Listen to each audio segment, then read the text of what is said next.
Suppose you believed that democracy could survive a financial storm. Suppose you thought that crushing debt simply requires fiscal discipline, perhaps tax hikes or budget cuts, and everything returns to normal. Now imagine this: a modern industrial society, world-renowned for its engineering and banking prowess, dissolves into chaos, not because of bombs or invasion, but because its own money becomes worthless overnight. Imagine people needing wheelbarrows of banknotes just to buy a loaf of bread.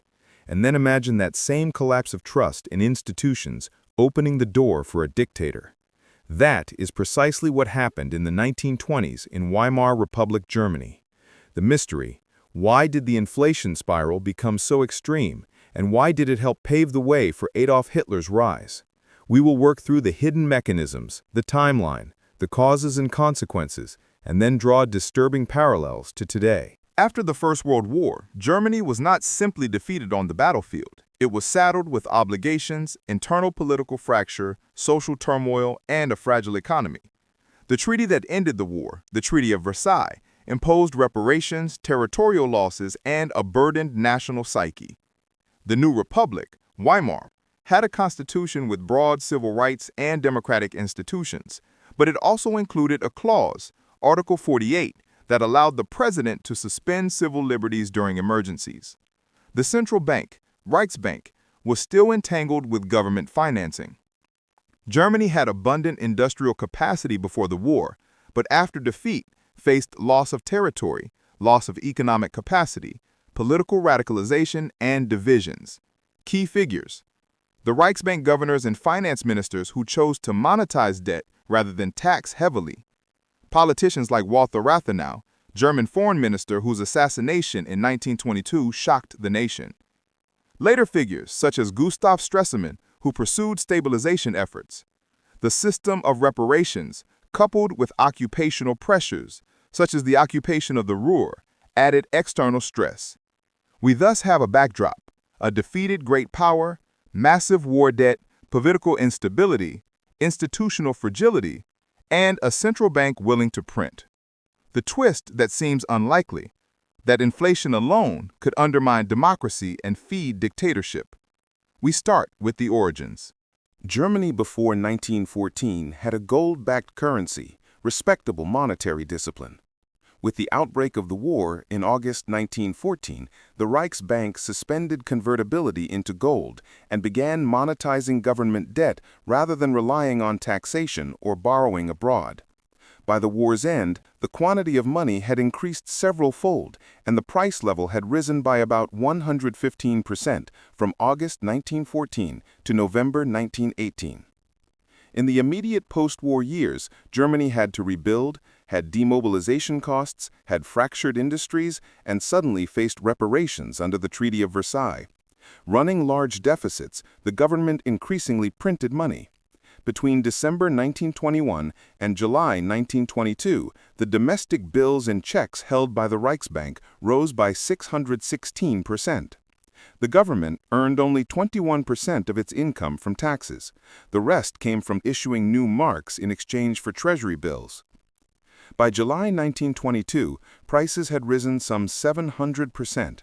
This inflation was not yet the monstrous hyperinflation to come, but it laid the foundation.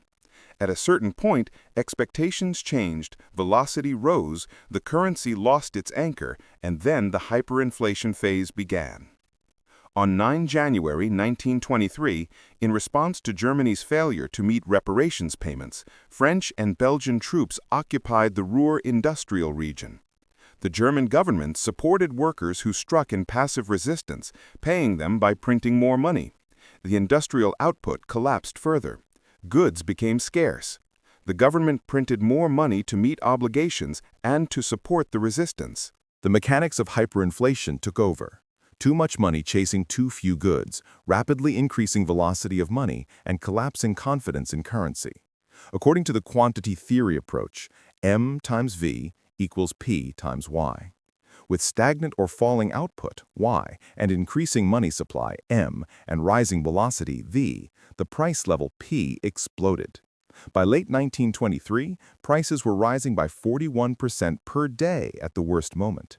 Exchange rate, By November 1923, $1 was worth about 4.2 trillion marks. Incredibly, the currency collapsed so fast that people needed wheelbarrows full of banknotes to buy simple items.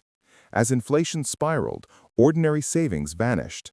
People on fixed incomes, pensioners, clerks, were wiped out. Many had their life savings destroyed. Food became extremely expensive. Supply chains collapsed. The state's capacity to respond faltered. Trust in institutions faltered. The logic of democracy depends on stable institutions, functioning economy, credible currency, and public faith. As the mark collapsed, democracy lost legitimacy. Parties could not offer security or stable livelihoods. Extremist parties benefited. The radical right, including the National Socialist German Workers' Party, NADAP, gained traction, offering clarity and scapegoats. The inflation crisis thus opened the door for dictatorship. By late 1923, the government took decisive steps. On 15 November 1923, the Reichsbank stopped monetizing government debt, and a new currency, the Rentenmark, backed by mortgage bonds and assets, was introduced. This ended the hyperinflation, but the damage to society, institutions, and democracy had already occurred. Following stabilization came the so-called Golden Twenties in Germany, 1924 to 1929, with relative prosperity. But that golden facade masked deep weakness.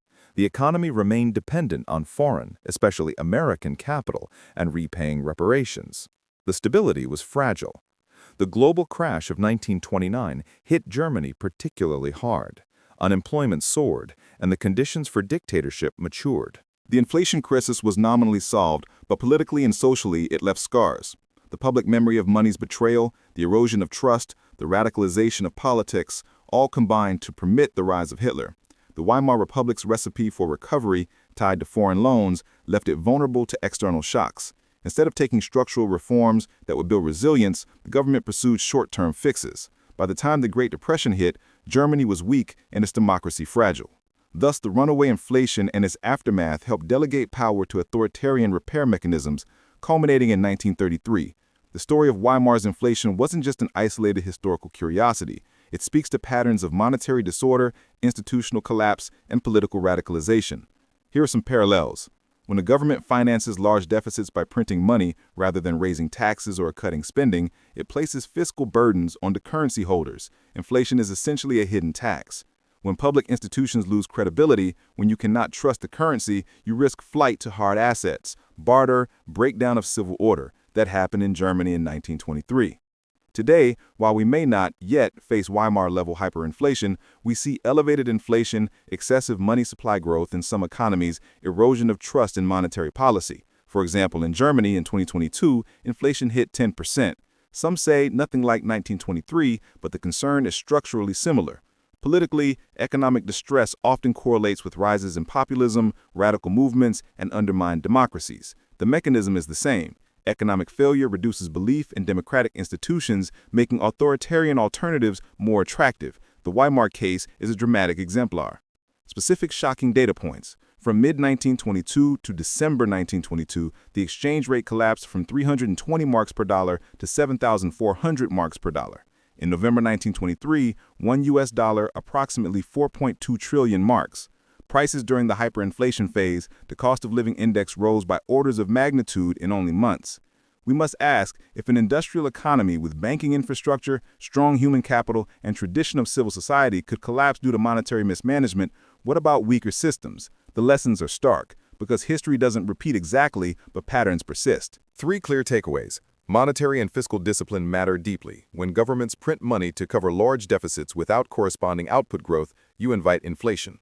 In Weimar Germany, the printing of marks to pay debts and wages under cutbacks in occupation triggered hyperinflation. Trust in institutions is fragile but fundamental. Currency is essentially a social contract. When that contract fails, when the public sees their savings vanish, when the central bank loses credibility, democracy becomes endangered. Germany's inflation crisis did not destroy democracy overnight, but it triggered the conditions that made dictatorship possible. Economic disruption can drive political extremism. The link between economic collapse and the rise of authoritarianism is real. When people lose confidence in democratic governance and believe nothing will protect them, they turn to radical alternatives. The economic chaos of Weimar helped create the environment in which Hitler could rise. Economic stability should never be taken for granted. Even mature democracies with credible institutions can be blindsided by combinations of debt, monetary excess, external shocks, and political mismanagement. The lesson? A financial crisis isn't only about money, circa 1923. It's about a collapse in social trust and a political vacuum. The open-ended question, are we sufficiently alert in today's world to recognize the first signs of institutional breakdown, monetary faith erosion, and the slow-motion shift from turmoil to radical remedy? If you found this historical journey useful, subscribe for deeper dives into economic history and the links to our present-day dynamics. Analyze current monetary policy, study institutional robustness, and keep informed because the next crisis won't warn you before it hits.